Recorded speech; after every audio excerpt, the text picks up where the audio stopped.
حلني سوق مدوي Soomaaliya maxaa ka socda gudaha xalane yaa degan xirada sidee xalana looga dhigay meel marti gelisay wax kasta oo liddi ku ah dalka Soomaaliya iyo dadka Soomaalida qayb kamid ah gegida caalamiga ah ee aadan cadda International Airport si gaarana dhanka dambe ee gegida waxaa ku yaala xarun ballaaran oo darbiye ku wareegsan yihiin xarun saaran badweynta Hindiya taasoo ay maamulaan shisheeye reer galbeed ah oo ay ugu xoogan tahay Central Intelligence Agency CIA waxayna ula bixeen magaca Green Zone ama qaybta cagaaran ee Muqdisho xalane xudun ay ku urureen dana shisheeye sirdoon qarsoon cadaqaatayaal madow xalooshad u shaqaystayaal carbeed iyo faragelin siyaasadeed oo dhammaan wiiqday madax banaanadii iyo rajadii Soomaaliya dal burburay oo sida Soomaaliya kala tagay dadkiisuna beelo isugu haystaan beesha caalamka waxay waragtaa madalay lama huraan tahay in laga dhex sameeyo goobo danahooda laga fushado dawlad kastana waxay ku dadaalaysaa inay iyadu sida danteeda ah uga faa'iideysato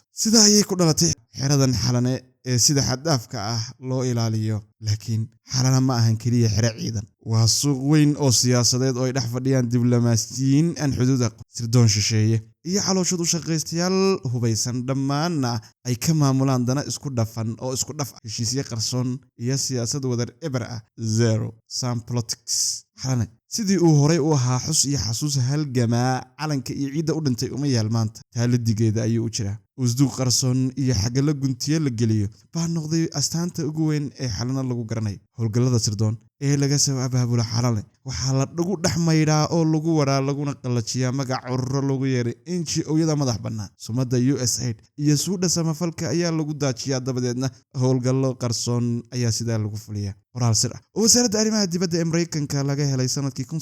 1967 ayaa Ameerika ku noqday qarax xogeedkii ugu daraa ee abid ku dhaca wuxuu dah ka rogay in si ayadu si qarsoodi ah u abuurtay una maalgelisay The Asia Foundation iyadoo adeegsanaysa hagoogta howlgallo maskax dilid ah psychological operations oo Aasiya ka socda tani maaha taariikh duuga waa mashiin aan daxalaysan oo weli dunida laga isticmaalo sanadkii 1979 xalane waxay ahayd haraaga xiriyihii gumaysiga Talyaaniga iyo dhaxal la mahdiyay waxa lagu tababar dhalinyarada Soomaaliyeed maanta se waa meel lagu bahdilo madaxda ugu sarreysa dalka waa meel lagu jabiyay qabka damiirka iyo kalsoonida nafsiyadeed ee qofka Soomaaliga waa meel lagu sudho kareetada ballanqaadka iyo deeqaha loona adeegsado ul cadaadis iyo handadaad xalane waxaa lagu diyaariyaa go'aano wiiqa awoodda dawladda dhexe inkastoo xilligii ku meelgaarka u dhamaaday 2012 reer xalane dalku waa u ku meelgaad meel kastana gacanta ayay kula jiraan qaraarkii golaha ammaanka ee qaramada midoobay ee soo baxay 31 May 2019 wuxuu si dadban u muujiyay in Soomaaliya ay ku jirto ilaalin qarsoon stealth trusteeship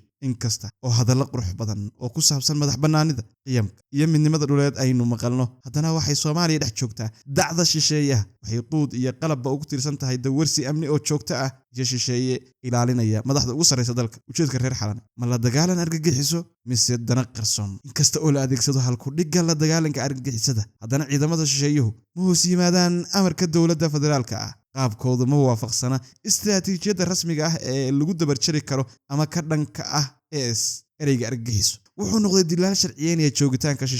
joogitaanka shisheeyaha ee Soomaaliyana waxa uu xoojiyay musuqmaasuqa kufsiga kala dilka kala cararka sharci darrada iyo waxyeelada rayidka Soomaaliya joogitaankaas laftigiisu wuxuu kaligii yahay sababta Soomaaliya u weyday ciidan qaran oo midaysan tababaran una qabalaysan si dhab ah sababtoo ah isku halaynta shisheeyaha xalane waxa lagu qashay digaagii ugu dambeeyay Soomaaliya waxa la haray siyaasiyiin macaan jecel ah oo aragti lahayn hogaamiyayaal musuqmaasuqa iyo saaxiibadooda reer xalane oo dilaalayaal ay u yihiin dawladda Muqdisho waxay siixday heshiisyo dhul kuwa shidaal iyo kuwa bad oo ceeb ku ah caqliga iyo damiirka Soomaalida